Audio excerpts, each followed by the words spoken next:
ऐसे ही आता मुझे कंफ्यूजन से भरपूर। पूरा कंफ्यूजन रहता है। हाँ, कंफ्यूजन रहता है मुझे। It's okay, let's see. First thing we will revise something important है, लाइक सी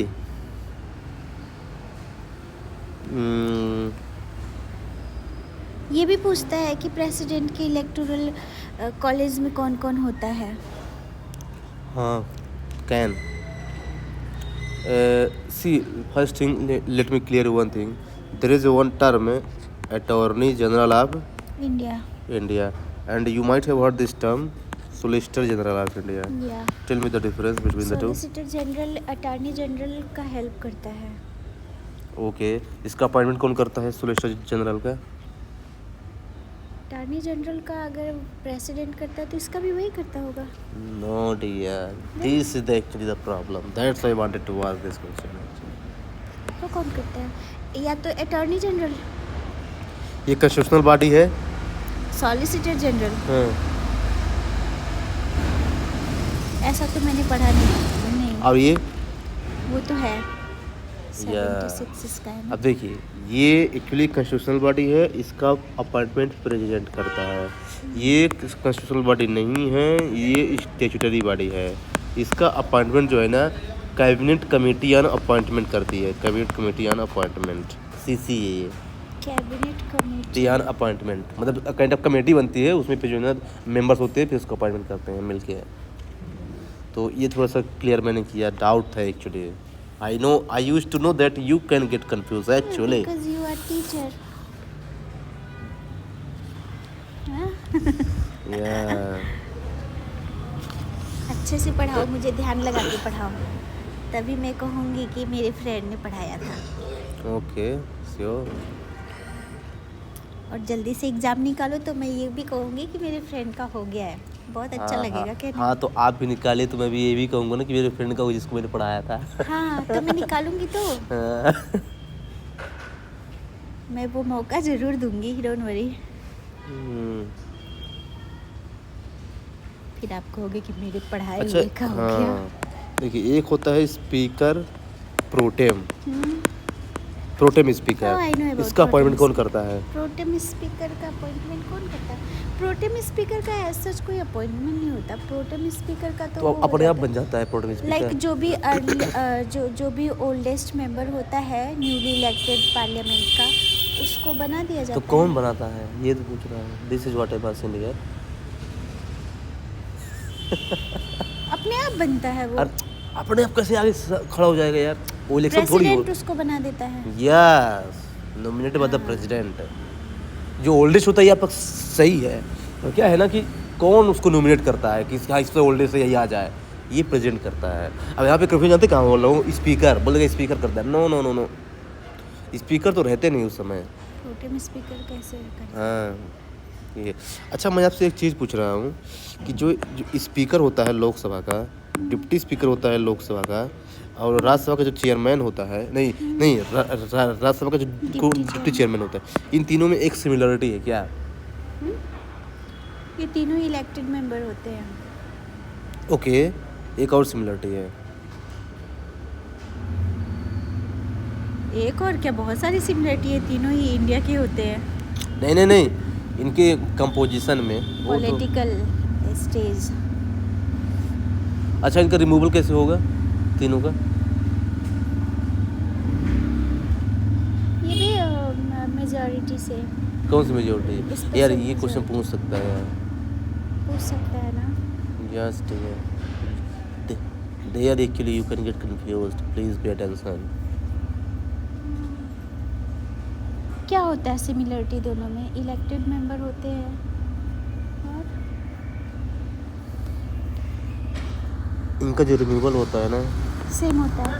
हाँ, इफेक्टिव मेजोरिटी से। इफेक्टिव मेजोरिटी मतलब अभी मैंने बताया है 2/3 of the whole house. I mean वो तो इफेक्टिव मेजोरिटी वो स्पेशल वाले में है, सिंपल में भी होती है इफेक्टिव मेजोरिटी। सिंपल में प्रेजेंट इन वोटिंग। नहीं 2/3 of present in voting. Total total present कितने हाउस में मेंबर हैं उसका जो है ना मोर देन 50% है, इसे बोलते हैं इफेक्टिव मेजॉरिटी। जैसे मान ले देखिए 545 है लोकसभा की, तो उसमें से प्रेजेंट 530 है, इसका जो है ना 50% से मोर लिया जाए, ये है।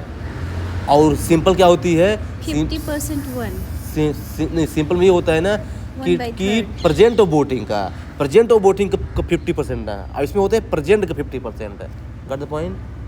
ये दोनों डिफरेंस होता है। प्रेजेंट का 50% किसमें होता है? इफेक्टिव में, और प्रेजेंट ऑफ वोटिंग का 50% ये सिंपल मेजॉरिटी होती है। ये डिफरेंस है भैया।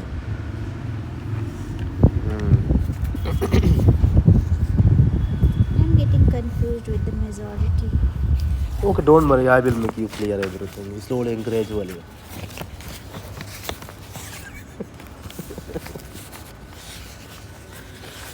Slowly and gradually. Okay, so tell me what is the minimum age to become CAG in India? Comptroller and Auditor General. 25. CAG? Comptroller and Auditor General, CAG. CAG minimum age नहीं है, minimum age उसका थोड़ी है। क्यों नहीं है minimum age? नहीं है। What is the minimum age to become a MP in India? 25 MP? या 25। MP? हाँ, कि MLA? MP MLA दोनों का 25 No, है। wrong, absolutely No. wrong. I am right. Here you are wrong. Are you sure? Yeah, I am 110%. Okay, so if you are sure then tell me कि इनकी तो minimum age है, लेकिन बोल रहे कैग की क्यों नहीं मिनिमम एज फिर? कैग का नहीं है तो नहीं है, बिकॉज वो ऑलरेडी किसी पोस्ट पे होता है, कुछ उसको एक्सपीरियंस चाहिए होता है, उसके बाद उसको करते आई हैव स्टडीड 6 ईयर और 65 which वो तो मैक्सिमम है, मिनिमम पूछ रहा हूँ। बस उतना ही है अच्छा मिनिमम। अच्छा, ये MP बनने की मैक्सिमम एज क्या है? MP बनने का मैक्सिमम एज नहीं है। मैंने आपको उस दिन एक चीज़ बताया था। आपने बताया था कि जो ऑफिशियल्स होते हैं, जो एडमिनिस्ट्रेशन के लोग होते हैं, उनका मिनिमम एज होता है, मैक्सिमम एज होता है, और जो पॉलिटिकल लोग होते हैं उनका मिनिमम एज होता है। वेल डन, तो this is actually what I wanted to listen from you. It means जब कि वो जो कैग इट बनता मींस कि जो एकेडमिक बैकग्राउंड का होता है तो उसका जो है ना मैक्सिमम एज फिक्स होता है। क्योंकि अगर फिक्स ना रहे ना तो साला मरते दम तक रहेगा। और जो पॉलिटिकल वाले होते हैं ना, इनका जो है ना मिनिमम एज फिक्स होता है। क्योंकि मिनिमम एज फिक्स ना हो ना तो 5 साल में ही बन जाएंगे। बोले भाई मुझे पॉलिटिक्स में आना, MLA बनना है, इसलिए सरकार ने बोला कि नहीं भाई इतना मिनिमम एज फिक्स ही है, आपको इतना करना पड़ेगा। सो गेटिंग द पॉइंट ना। या ये सब चीज़ें क्लियर कर रहा हूँ आपको। ऐसे था, ये ईमानदारी से बताइएगा। आपको ऐसा कोई टीचर बताया था आज तक? मैं किसी टीचर से पर्सनली पढ़ी ही नहीं। और रियली पूरा सेल्फ रीड किए हैं आप? नहीं, ऐसे तो मैंने बाजीराम से क्लासेस ली है, बट मैं ऐसे किसी पर्टिकुलर पर्सन से नहीं गई पूछने की मुझे ये बताओ। नहीं तो पढ़ने का तरीका कैसा था उनका बाजीराम का? ऐसा वो बस क्लास में पढ़ा देते हैं, लिखा देते हैं, बस वो कुछ नहीं। अच्छा, ऑप्शनल क्या है आपका? Political science. रियली? कहाँ से किया आपने? सुब्रा रंजन के वहाँ से। ओह, दैट इज आल्सो नाइस। अब आप सोच रहे होगे कि पॉलिटिकल साइंस ऑप्शनल है, इतनी छोटी छोटी चीज़ों में कन्फ्यूजन होता है। अरे नहीं, कोई बात नहीं, I will teach you after this prelims when it go because my political science is very very strong. Time नहीं दिया ना मैंने किसी चीज़ को। Okay, so tell me what is the difference between ad hoc judge and retired judge in India? You told me yesterday. Ad hoc जज को quorum पूरा करने के लिए दोबारा लेते हैं, रिटायर्ड जज को ऐसे, बट ये अच्छा, एड होक जज को अपॉइंटमेंट कौन करता है? Chief justice of India. Yes, very good. I like the way.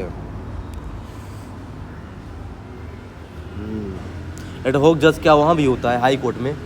हाँ, नो, नहीं होता। This is the blunder actually which people make. Ad hoc जज केवल सुप्रीम कोर्ट में होता है, ओनली सुप्रीम कोर्ट है। और रिटायर्ड जज वो दोनों में होता है, और एक्टिंग जज दोनों में होता है। देख रहे हैं ना, मुझे पता है आप कहाँ कंफ्यूज होंगे, वही जान के पूछ रहा हूँ। It's okay. जो सबऑर्डिनेट जुडिशरी होती है यानी डिस्ट्रिक्ट कोर्ट की, उसको अपॉइंटमेंट कौन करता है? गवर्नर। रिकमेंडेशन आप by the recommendation of state politicians के उससे। हाँ, जैसे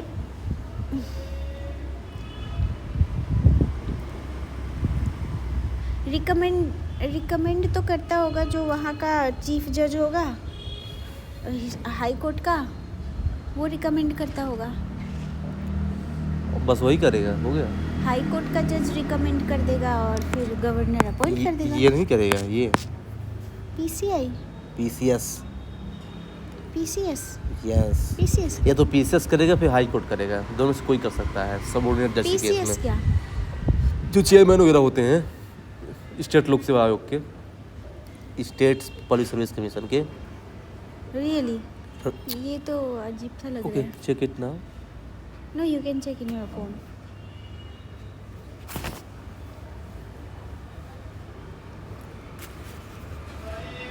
मुझे बहुत पैसा है, रेंट का पैसा सारा आ गया है, अभी मैं जाऊंगी पैसा निकालने। निकालते क्यों? डायरेक्ट ऑनलाइन पे कर दीजिए।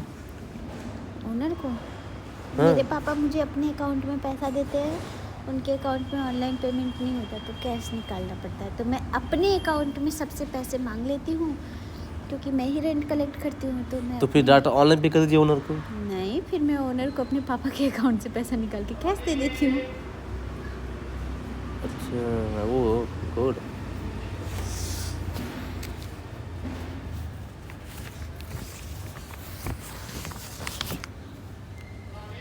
अच्छा, ओके, ऐसा कौन कौन सा ऑफिसर है इंडिया में जो प्लेजर ऑफ प्रेसिडेंट काम करता है?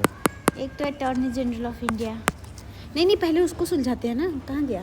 वो क्लियर है, पर मैं बोल दिया, PCS मतलब जो का क्लियर है। इट्स डाउटफुल कि PCS। Okay, so later on you can check, no problem in that. No, I'll because forget. because you have democracy, so you have full right to check there. क्या check करें? कि the appointment of subordinate judiciary in India. Who appoints the subordinate judiciary in India? Who appoints the subordinate judiciary in India? Governor, ये तो हाँ। बताया ही था। हाँ, लेकिन उसके रिकमेंडेशन वो दे देगा, टेंशन मत लीजिए। उसके अंदर जाइए।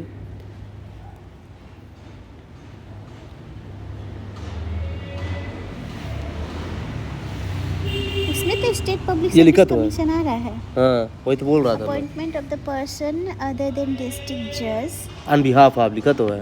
To the judicial justice in according Consultation with. Yeah, what I have said is going to be right. Don't worry. But it's okay. मतलब स्टेट पब्लिक सर्विस कमीशन के रिकमेंडेशन पे जज का नियुक्ति होता है। Yes. ये थोड़ा अटपटा सा नहीं लग रहा है? हाई कोर्ट के जज को रिकमेंडेशन देना चाहिए ना, हाई कोर्ट के जज को। नहीं तो चाहे वो दे या ये दे, दोनों बोल रहा हूँ, दोनों दे सकते हैं। वो डिस्ट्रिक्ट जज के केस में होता है, हाई कोर्ट का जज देता है। मैं बोल रहा हूँ subordinate judiciary, subordinate don't know. Okay, let me clear you. देख, this is supreme court, this is high court, this is subordinate judiciary, then district जज। ये होता तब होता है ना, मतलब जैसे ये होता है डिस्ट्रिक्ट, ये होता है डिवीजन, डिवीजन के बीच में ये होता है सबऑर्डिनेट जुडिशरी। ये होता है स्टेट में, ये होता है सेंटर में। तो ये इसके केस में होता है कि या फिर हाई कोर्ट से करो या पीसीएस से। इसके केस में जो है ना गवर्नर करता है under recommendation of high court. This is I think this is your confusion. So what's difference between subordinate judiciary and district जज कंप्लीटली डिस्ट्रिक्ट में होता है, लेकिन जो सबऑर्डिनेट होता है ना, वो किसी डिवीजन में, मतलब ग्रुप ऑफ डिस्ट्रिक्ट में हो सकता है। जैसे 2-3 डिस्ट्रिक्ट हो गए साथ में, डिवीजन तो संभाग बोलते हैं, संभाग हिंदी में, डिवीजन वो तो उसमें होगा क्या? मान लो कि जहाँ जनरली साउथ इंडिया में जो है ना, जनरली ये होता है सिस्टम। डिस्ट्रिक्ट जज भी होंगे और हाँ, सबऑर्डिनेट जज भी साउथ इंडिया में होता है ऐसा। जैसे को पता है कि बहुत सारे साउथ इंडिया में क्या है ना, कि वहाँ जो है ना कलेक्टर कुछ और बोलते हैं, कलेक्टर को मतलब पता, कहीं डीएम बोलते हैं, कहीं कलेक्टर बोलते हैं, कहीं आईएएस बोलते हैं, कहीं डिस्ट्रिक्ट कलेक्टर बोलते हैं, कुछ भी बोलते रहते हैं। तो वही है कि मतलब सब वो है, but don't worry about that.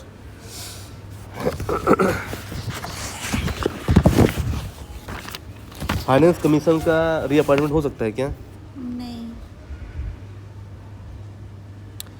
I did not expect this from you dear. हो सकता है फाइनेंस कमिश्नर हाँ, का। उस दिन मैंने बताया था जो पीडीएफ भेजा है ना, उसमें लिखा भी है। खोली, अभी खोली, मेरे सामने खोलेगा यार। फाइनेंस कमीशन का जो है रीअपॉइंटमेंट हो सकता है, अब्सोल्युटली हो सकता है, लेकिन कैग का नहीं हो सकता। कैग का नहीं हो सकता, इलेक्शन कमिश्नर ऑफ इंडिया का नहीं हो सकता। हाँ, it's okay dear, no problem, I will forgive you. For what? For making mistakes? Making mistake is constitutional right. No. In study, there is no scope for mistakes, especially when I teach. Yeah, I understand, but what to do with my brain? Okay, Function. who appoint the chairman of Joint Public Service Commission? Joint public service commission का chairman president ही करेगा। और public service commission के chairman को उसको भी president करेगा। No यार, this is a really blunder, this is a blunder actually you have done. PSC के चेयरमैन को गवर्नर करता है अपॉइंटमेंट, लेकिन जॉइंट पुलिस सर्विस के चेयरमैन को करता है प्रेसिडेंट, क्योंकि जॉइंट हो गया ना वो दो स्टेट के बीच का, इंट्रा स्टेट जिसको बोलते हैं। या इंटर स्टेट। हाँ, inter state. So this is very have to focus on. बाकी ये तो सब बता देता है, एनएचआरसी, एसएचआरसी। उस एनएचआरसी में कितने मेंबर होते हैं टोटल? किसके? एनएचआरसी में कितने मेंबर होते हैं? नेशनल ह्यूमन राइट 13 8 8 तो ये होते हैं ऑफिशियल होते हैं, और 5 जो है ना अलग से मेंबर होते हैं एक्सपर्ट, और एक चेयरमैन होता है। टोटल 13+1 होते हैं। थाना का 13+1, ये ऐसे कुछ पूछ देता है पीएससी। +1 किसके लिए होता है? Chairman means total 14। यस।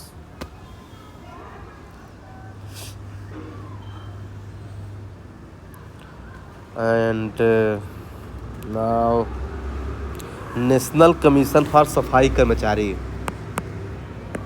ये कॉन्स्टिट्यूशनल बॉडी है। नेशनल कमीशन फॉर सफाई कर्मचारी, ये कमीशन का नाम ही पहली बार सुन रही हूँ मैं। वही तो ministry of social justice and empowerment के अंदर आता है। ये कॉन्स्टिट्यूशनल बॉडी नहीं है, ये आज तक ये क्वेश्चन नहीं पूछा। नॉन स्टैट्यूटरी है। सीबीआई अपनी रिपोर्ट किसको देता है? सीबीआई अपना रिपोर्ट गवर्नमेंट को देगा। गवर्नमेंट में क्या गवर्नमेंट यार, और गवर्नमेंट नहीं देगा ना, ऑप्शन देगा। देखिए, प्रेसिडेंट देगा, सीजीआई देगा, पार्लियामेंट देगा, या सेंट्रल गवर्नमेंट देगा? पार्लियामेंट देगा। Absolutely wrong.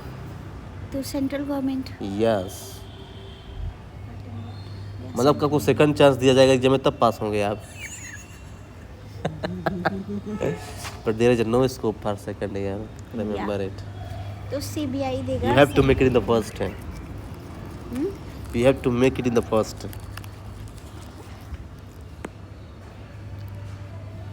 Because we have just 15 days left now. But don't worry, मैं आपका रिवाइज करवा रहा हूँ, तभी तो मैं यहाँ हूँ, नहीं तो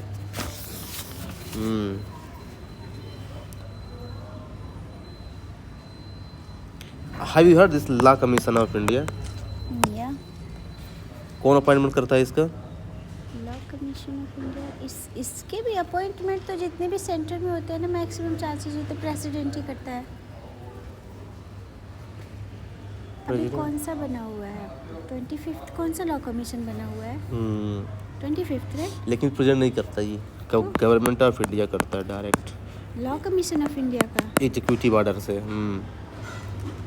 इसमें एक चेयरमैन होता है, 4 फुल टाइम मेंबर होते हैं, 2 एक्स मेंबर होते हैं, 5 पार्ट टाइम मेंबर होते हैं। Remember it, very very important. और 3 इयर्स का इसका टेन्योर होता है। टेन्योर कितने साल का होता है डियर?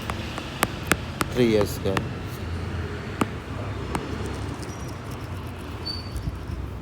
से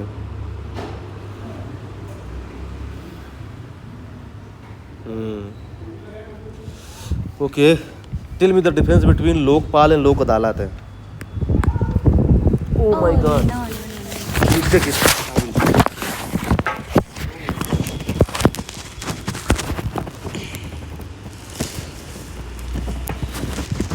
blender blender This was blunder, right? Okay.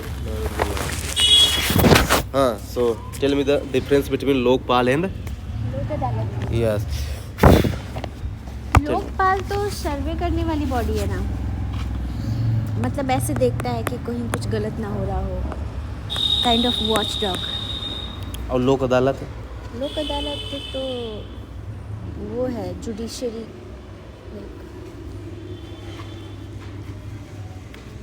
मतलब लोक अदालत तो वही हो गया ना, अदालत हो गया। लोकपाल क्या हो गया? वो जुडिशरी का काम नहीं करता है। Semi judiciary. लोकपाल थोड़ी ना किसी को कोई दंड दे पाएगा, वो तो बस ऐसे। लोकपाल कौन से केस को डील करता है ये? कुछ लोकपाल कोई भी, मतलब जहाँ भी उसको लगता है कि यहाँ करप्शन हो रहा, कुछ हो रहा है। फिर सीबीसी का क्या काम है? करप्शन का काम तो ये भी करता है सीबीसी। वो भी करता है, वो भी करता है। तो नहीं तो सेम काम दोनों बॉडी नहीं कर सकती ना, कोई ना कोई डिफरेंस तो होगा, नहीं तो क्यों बॉडी बनाई जो जाती है? डिफरेंस होगा वो मुझे नहीं पता।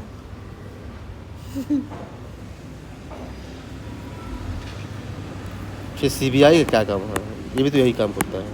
हाँ, सीबीआई भी यही करता है, लेकिन जो सेंट्रल विजिलेंस कमीशन है सीबीसी, और एक और बॉडी होती है ना जो फाइनेंशियल जितने प्रॉब्लम्स होते हैं उसको करता है, मतलब फाइनेंशियल करप्शन जो होता है उसको देखता है। सीबीसी होता है, नहीं ईडी होता है वो।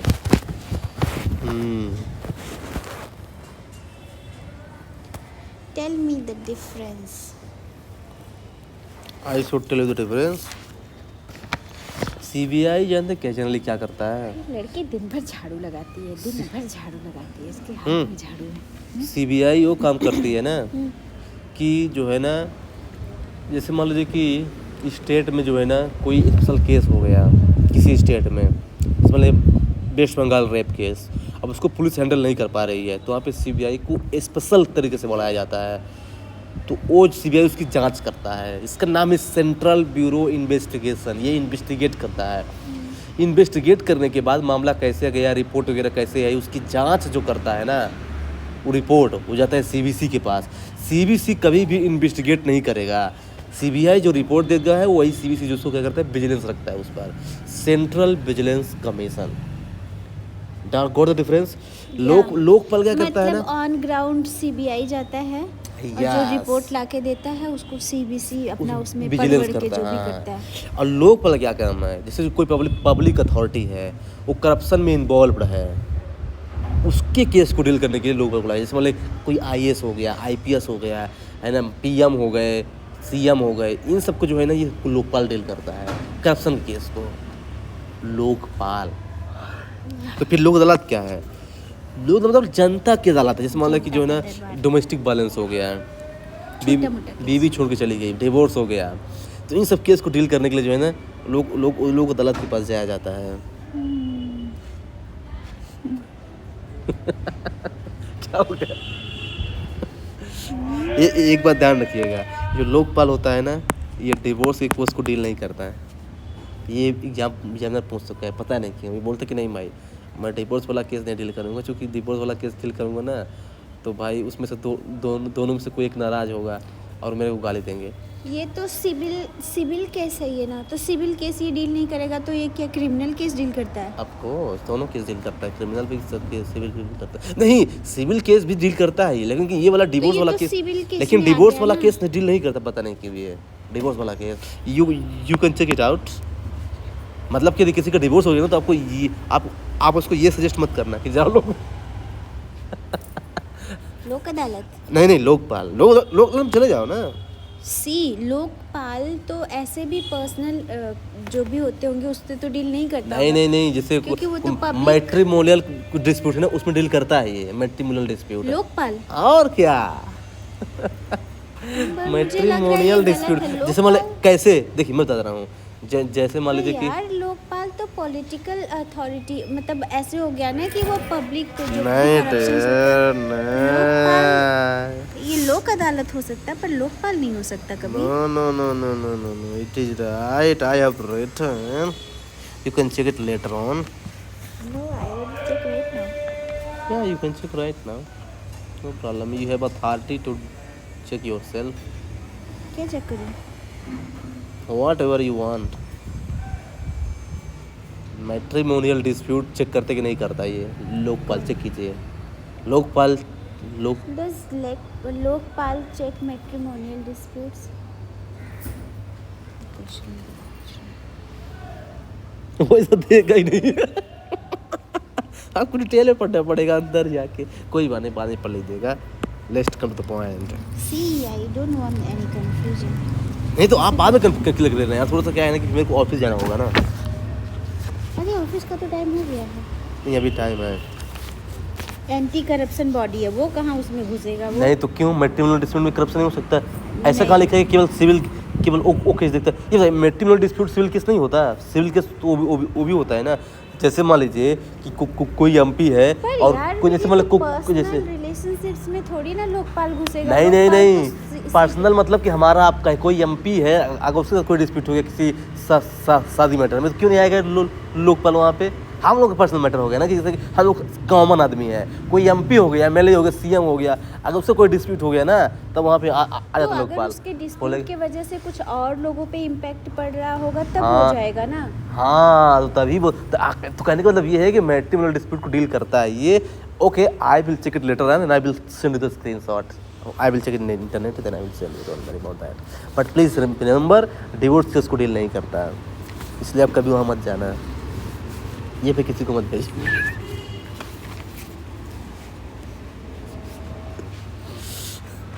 ओके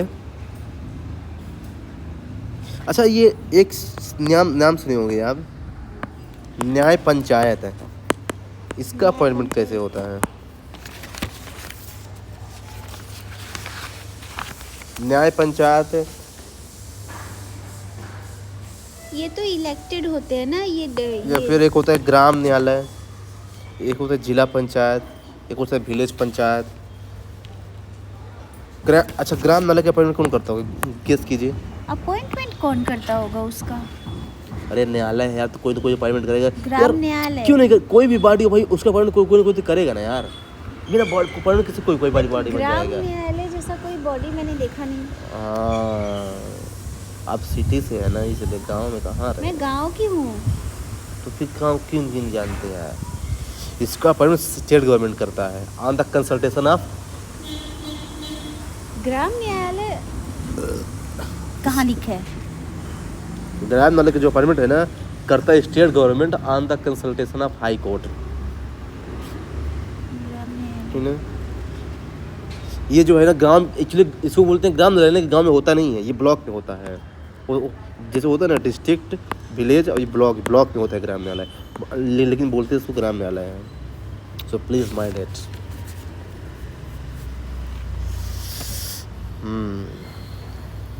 देखा ना कितना आपको क्लियर कर रहा हूँ, ताकि एक भी क्वेश्चन गलत नहीं होना चाहिए आपका। यहाँ से यार पॉलिटी से तो ऐसे भी कभी क्वेश्चन गलत होता है किसी का भी। ओवर कॉन्फिडेंस से हो जाता है, और वैसे भी आप सिली मिस्टेक कर देते हैं ना। हाँ, मैं तो बहुत करती हूँ, but I will try not to do such mistakes. अच्छा, डिलिमिटेशन कमीशन को कौन अपॉइंट करता है? डिलिमिटेशन कमिश्नर को, डिलिमिटेशन कमिश्नर को भी प्रेसिडेंट ही करता होगा। Yes, got the point.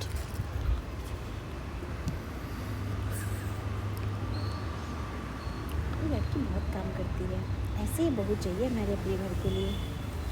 ठीक है, बात कर लूँगा आपके लिए। मैरिड है। आपको पसंद आ गई क्या? आपकी बहन बना दो। बहन नहीं चाहिए, भाभी चाहिए मैंने। चलो कोई बात नहीं। तो सबसे बड़े तो आप ही है ना अपने घर में, भाभी कहाँ से तो मिलेगी? क्या हुआ, मैं अपने भाई की शादी करवा दूंगी तो भाभी हो जाएगी। तो आपके भाई है इतने बड़े हैं? ये बहुत काम कर रही है ना, इसलिए। अच्छा, तो वो काम वाली भाभी चाहिए। सुबह से झाड़ू लगा रही है यहाँ पर, सिर्फ पौधों को पानी दे रही है। कहाँ काम करने वाली कहाँ मिलती हैं? सही है। You know cabinet secretary? या cabinet secretary, I know. Who is he? I don't know. He is IAS officer. Senior most IAS officer in India, senior most. जो यंग एज में बनता है आईएएस ना, जैसे 25 के अंदर, तो चांस है कि वो कैबिनेट सेक्रेटरी बन सकता है फ्यूचर में 20-25 साल बाद, because he just near to the prime minister. That's what you want to be. Oh yes. How You did you want know? to be. How did you know? As like wherever last time we met, you told me. Oh, you remember. You want to be And you near- don't. No, I want to be prime minister. I don't want to be secretary. You want to be prime minister, really? Being near to him, that's not good. इतना Just a- पढ़ा लिखा इतना पढ़ा लिखा इंसान एक चाय वाले के पास जाने को तरस रहा है। वो तो नहीं तो tell ये him ना। नहीं तो ये तो सिस्टम है यार, सिस्टम में प्रॉब्लम है ना ये। अब क्या क्या किया जाए, इतना पढ़ा लिखा है। ऐसे सिस्टम को नकारना चाहती हूँ। एनीवे, लेकिन- मेरा लेकिन- एग्जाम नहीं लेकिन- निकलेगा तो मेरे पेरेंट्स मुझे नकार देंगे, शादी हाँ। करवा देंगे, रबड़ हो जाएगा, ये करो। इतना पढ़ लिख के इतना मर मर के चाय वाले के किनारे बैठने को तरस रहे, साले चाय वाला। वो क्या करते थे, मगरमच्छ पकड़ते थे, भीख मांगते थे, क्या मतलब है? वही तो सिस्टम है यार इंडिया का, क्या किया जाए। मैं भी कभी कभी सोचता हमारे से ही हूँ। बदलेगा ना, अब हम ऐसे ही तरसते रहेंगे कि चाय वाले के बगल में जाएं, इतना पढ़ लें तो तब थोड़ी ना system आपसे नहीं बोलेगा, जब जब पावर में जो लोग बैठे हैं ना, वो जब करेंगे तभी हो पाएगा। वो हम लोगों को सोचने से कुछ नहीं पावर होगा। वालों की मेंटालिटी चेंज होगा तब वो चेंज होगा, जब मेंटालिटी चेंज नहीं होगा तब तक नहीं चेंज होगा। पावर में बैठने से कुछ नहीं होता। देखिए, दो कमेटी होती है, एक होता है पॉलिटिकल अफेयर कमेटी और एक होता है parliament affair committee. Political affair committee का अपॉइंटमेंट कौन करता है? Tell me. पार्लियामेंट्री का तो करता होगा वो प्रेसिडेंट, और पॉलिटिकल का मे बी गवर्नमेंट करता हो, गवर्नमेंट ऑफ इंडिया। पॉलिटिकल का गवर्नमेंट ऑफ इंडिया करता है। Are you confused? You can check. मुझे डायलेमा में मत रखना क्योंकि ऑलरेडी मैं कंफ्यूजन हो रही हूँ। मैं और कंफ्यूजन पॉलिटिकल अफेयर कमेटी का तो करता है पीएम, और पार्लियामेंट अफेयर कमेटी करता है home minister. Parliament affair home minister मतलब इसका चेयरमैन होता है। चेयरमैन की बात करो, पार्लियामेंट नहीं। पार्लियामेंट अफेयर कमेटी जो चेयरमैन होता है ना, वो होम मिनिस्टर होता है। लेकिन पॉलिटिकल का जो ना, पूरे पॉलिटिकल, क्योंकि पॉलिटिकल एक बहुत बड़ा टर्म हो गया ना, तो उसको ऊपर का पीएम होता है। का होता है पीएम और पार्लियामेंट अफेयर कमेटी का। तो तभी तो अमित शाह जो ने बहुत ज़्यादा बोलते थे उस समय जब होम मिनिस्टर थे, क्योंकि पूरा पार्लियामेंट उन्हीं के अंडर में होता है। चेयरमैन होते हैं ना वो पार्लियामेंट अफेयर कमेटी के पूरा। Yes. Chairman yes Amit Shah है। यस। कभी कभी कमेटी में कितने मेंबर होते हैं ये पूछ रहे, जैसे मतलब कि petition committee, privilege committee, ethics committee, इतना रूल्स अंदर कमेटी। नहीं- हाँ, ये क्वेश्चन एक बार पूछा हुआ है, मैच द फॉलोइंग कराया हुआ है। हाँ, तो ध्यान रखना, लोकसभा में 15 होते हैं और राज्यसभा में 10 होते हैं। इतना ध्यान रखना। मेंबर पिटीशन कमेटी मान लीजिए आ गया ना, तो लोकसभा में 10 होते हैं, अरे 15 होते हैं, और राज्यसभा के 10 होते पिटीशन हैं। कमेटी दोनों हाउसेस के लिए अलग अलग बनता है, सेम बनता है? पिटीशन कमेटी जो है ना, एक होती है, एक ही होती है, लेकिन ना Member उसमें उसमें से 10 लोकसभा के 15 और 10 ये बोल रहा हूँ। ऐसे प्रिविलेज कमेटी होती है, उसमें भी। प्रिविलेज कमेटी आई गेस दोनों हाउस का अलग अलग बनता है। हाँ, है ना। और फिर एक ये होती है, जैसे मान लीजिए कि committee on government assurance subordinate legislation, है ना। ठीक है, इतना डिटेल में नहीं जाएगा, कंफ्यूजन कर देगा। तो देखिए, मोटा मोटा धंधे क्या है, देखिए मैंने आपको उस दिन बताया था constitutional body, non constitutional body का। आज था मैंने पॉलिटिकल नॉन, और उसका मतलब जो है जहाँ जहाँ कन्फ्यूजन था आपको, बाकी तो आपको थोड़ा बहुत पता ही है। देखिए, ये चीज़ क्या है ना, कि ये चीज़ ऐसी है ना कि इसमें कोई भी कन्फ्यूजन हो सकता है, इसलिए मैंने इस चीज़ को क्लियर किया। और दूसरी चीज़ क्या है ना, कि एग्ज़ाम के टाइम में जो है ना, आपको वही चीज़ ज़्यादा पढ़ना है जहाँ पे आपको कन्फ्यूजन ज़्यादा हो रहा है। आपको नई चीज़ कुछ नहीं पढ़ना है, जो आपने पहले से पढ़ के रखा है ना, वही चीज़ पढ़ना है। मैं जब कोई भी एग्जाम देता हूँ ना, तो बस इसी को जो है ना पढ़ के जाता हूँ। मेरे पास और भी ऐसा नहीं है, पर क्या है ना कि ये मेरा पॉलिटिक्स इसमें शॉर्ट में क्या है ना, सब एक साथ है ना, तो डाउट नहीं होता। जहाँ डाउट हो तो देख लेता हूँ। अच्छा, ये चाहिए, फोटो ले लूँ क्या? नहीं, ये मैं आपको नया निकलवा के दे दूँगा। इसमें आपको समझ में नहीं आएगा ना, देखिए ना। नहीं, मैं गूगल से निकाला था, तो मैं गूगल से अगर होगा तो मैं इसको निकाल के आपको नया दे दूँगा। इसमें क्या देखिए कितना ख़राब है, तो आपको समझ में नहीं आएगा क्या। चूँकि यहाँ तक कब निकाला था, ये 2019 का, सोचिए 5 साल का, तब फट गया है। खाना मेरा आया है। It is 2019. It is of 2019.